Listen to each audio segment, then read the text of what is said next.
قناتكم سبيس رباط تشكركم على اهتمامكم متمنية لكم أطيب الرباط تتزين بسيمفونية إفريقية. الفنان مصطفى الزوفري يبدع جدارية جديدة. سيمفونية إفريقية وجدت مستقرها بالرباط في جدارية جديدة توشح بها متحف محمد السادس للفن الحديث والمعاصر بالعاصمة. أبدعها الفنان المغربي مصطفى الزوفري وبرموز من شمال وجنوب إفريقيا، واشتغال يرفض الاستسلام لمسلمات المناهج الفنية الأكاديمية أو للوعي المختزن في الأشكال والحوامل والألوان الإفريقية. أبدع مصطفى الزوفري هذه الجدارية بعد عودته إلى الرباط عقب مسار فني كانت منطلقه بعد الدراسة بالناظور ووجدت محطتان بالأكاديمية الملكية للفنون الجميلة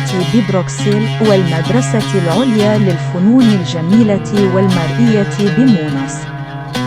ويقول مصطفى الزوفري: منذ كنت طالبا ببلجيكا كان لدي اهتمام بالاشتغال على إفريقيا، ونظمت معرضا مع طلبة أفارقة سميناه الفن بألوان إفريقية.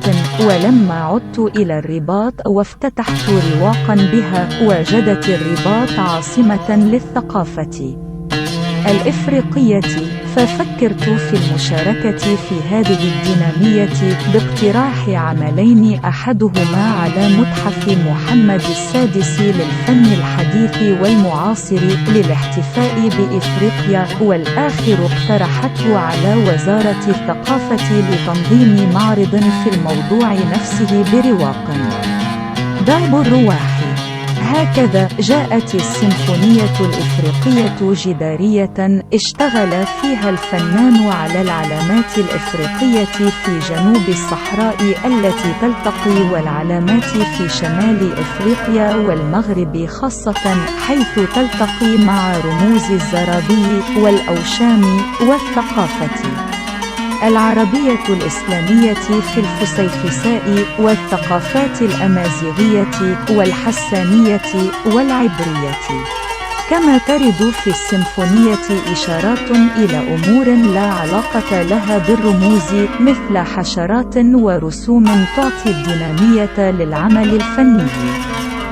وسجل مصطفى الزوفري أن اشتغاله على الرموز ينزع عنها دلالاتها الطقوسية والثقافية لاستثمارها كشكل فقط في العمل الفني، ثم استرسل شارحا الرموز بالنسبة لي مثل النوتة الموسيقية أو الحرف، آخذها كشكل أكتب بها جدارية وأستغلها كتشكيل، ويكون إبداعي فيها بالألوان وطريقة رسمها ومزجها في الجدارية وكيفية تحويل شكلها أحيانا لتصير لغة تشكيلية لا رمزية. وفسر الفنان هذا المبدأ بقناعة مفادها أن كل لوحة سواء كانت تجريدية أو تشخيصية يختبئ فيها شيء من اللاوعي، فلاوعينا دائما يؤثر على الإبداع، لهذا بدل من ترك الباب للاوعي حتى يملي علي ما أقوم به أختار الاشتغال على الرموز.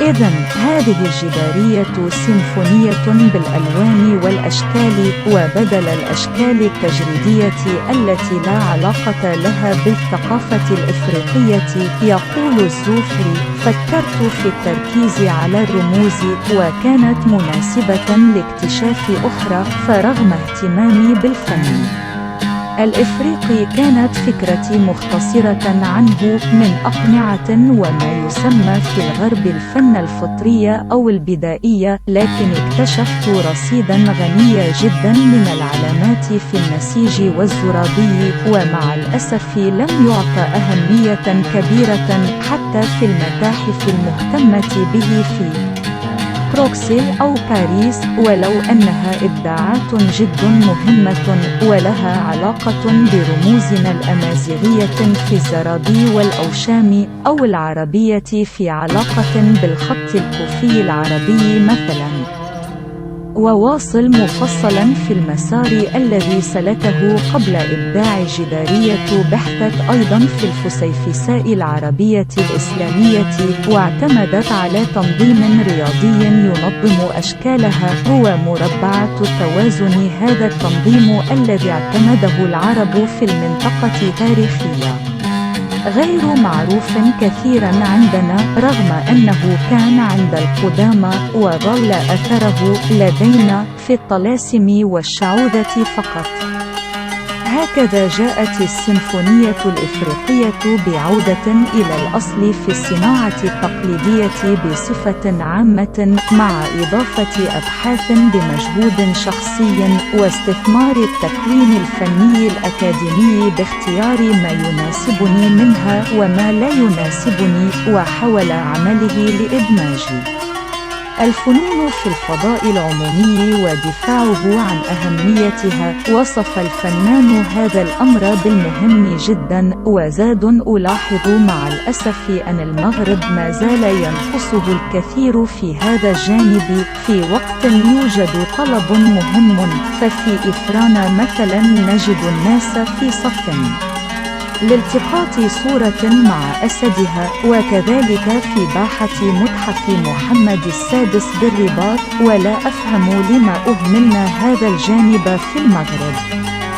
وأضاف الفنان مصطفى: هذا من الضروريات في السياسة الاقتصادية وتطوير الاقتصاد، من الضروري أن نوفر ما يمكن أن يرى في الساحات العمومية دون نقل لما يتم في مدن أخرى، بل ينبغي أن نجد تعبيرا أصيلا يماثل ثقافتنا، لا للانغلاق، بل لنقدم للناس فننا وتابع للفنانين المغاربة هذه الإمكانيات.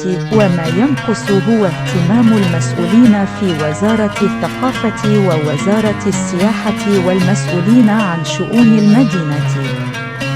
حتى في المعمار هناك بناء من أجل البناء دون جمالية في البحث في الواجهات، مع أن معمارنا التقليدي فيه كثير مما يستحق النظر، لكن مع الأسف نقلنا نماذج من الخارج ونطبقها على معمارنا ونربط الأمر بالزبون، رغم أن دورنا هو إقناعه وتحسيسه وتنبيهه إلى مثل هذه المسائل قبل أن يجمل قائلا: أظن أن المغرب سيفكر في هذا مستقبلا.